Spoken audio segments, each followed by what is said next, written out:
And Kev, I gotta ask you about big heavyweight fight here in Vegas, here in our town. Tyson Fury, Otto Wallin. I remember heading into and after the fight, you said, "Sean, this guy Tom Schwartz, he has no chance against Tyson Fury. Look at his record. Look at who he's fought." What about Otto Wallin? Same story. It's just it's the same thing all over again. It's a tiny bit of a better version than Tom Schwartz. Still shit.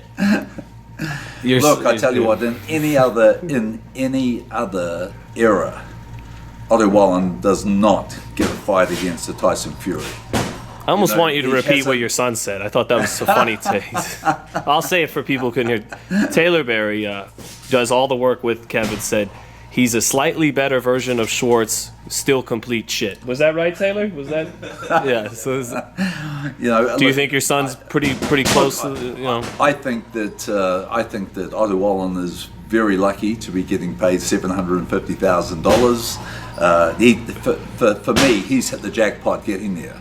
And I think we saw in the Tom Schwartz fight, Fury knew what he was up against, but he prepared himself to the minute. He did not, because he looked spectacular. He did not go into that fight like he was training for a guy that most people knew what Tom Schwartz was going to bring. Mm-hmm. He went in like he was fighting the best heavyweight in the world, and no doubt about it, he'll go into this fight doing the same thing. And I expect him to look just as good as he looked in the first fight. Wallin's got an undefeated record like Schwartz had. Really doesn't tell us a lot.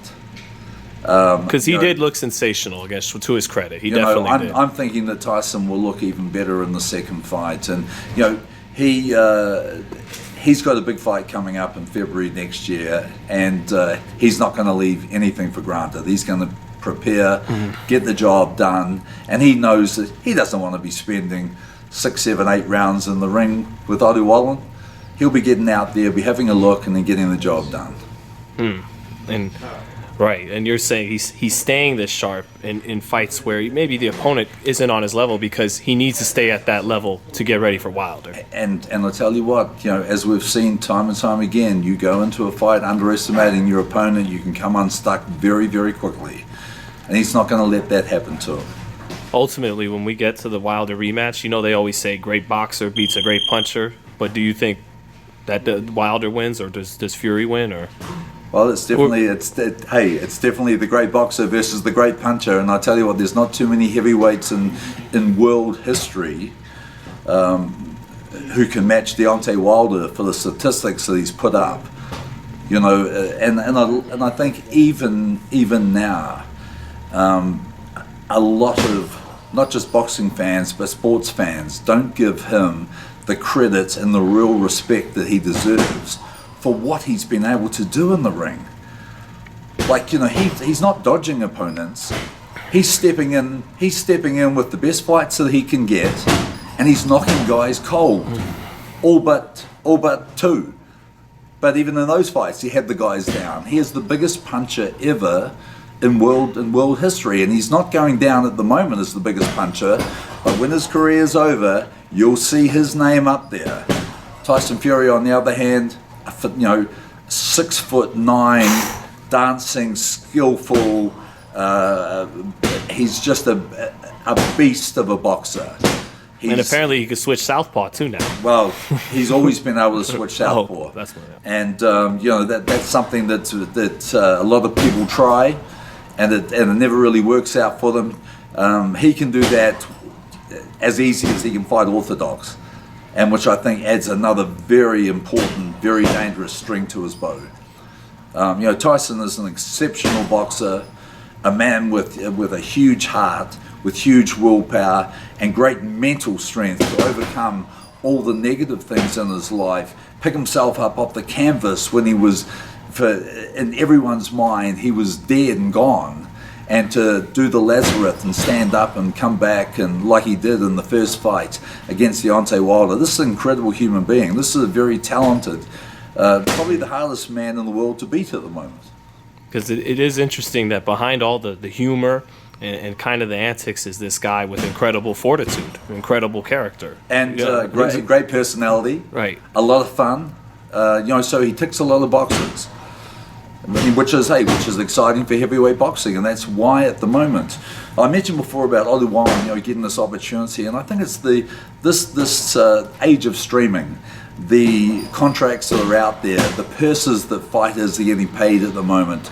It's a golden time for boxing, and it's a time that fighters of the past will be saying, why didn't it happen in my time, and those who are experiencing it at the moment, it just makes them train so much harder, and I think it just puts more people into the picture, which is making the sport more exciting.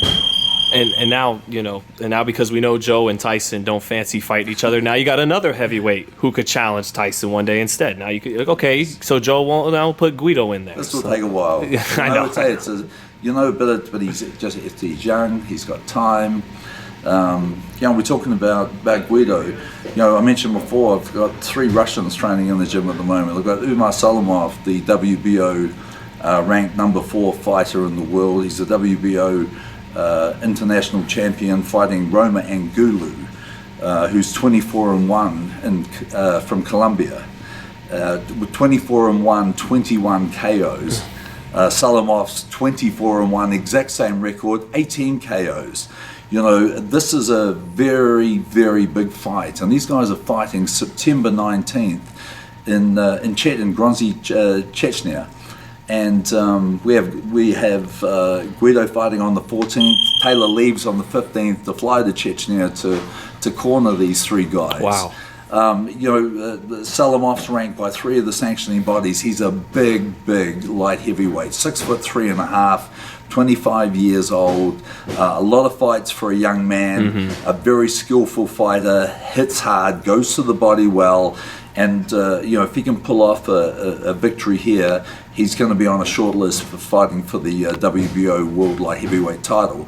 But the guy he's fighting, Angulo, as I mentioned before, 21 knockouts in his 24 wins, very heavy-handed. This is going to be one extremely exciting fight. And to close, there's so many big fights I wish we could talk about, but I know I could come down whenever and we could get to them eventually. Spence Porter, Canelo Kovalev, Joshua Ruiz. But I'll save the biggest one for today. Logan Paul versus KSI 2. What do you think of that, Kevin? I tell you what, listen, this question, Sean, needs to be asked to Taylor. Okay. He will give you the answer to that. Okay. I know these guys are big YouTubers, but look, other than that, I know very little about them. I know there's a big fight coming up at the Staples Center. I'm sure Taylor can give you the ins and outs of this clash. Times are changing, huh? Yeah. So thank you, Kevin. My pleasure.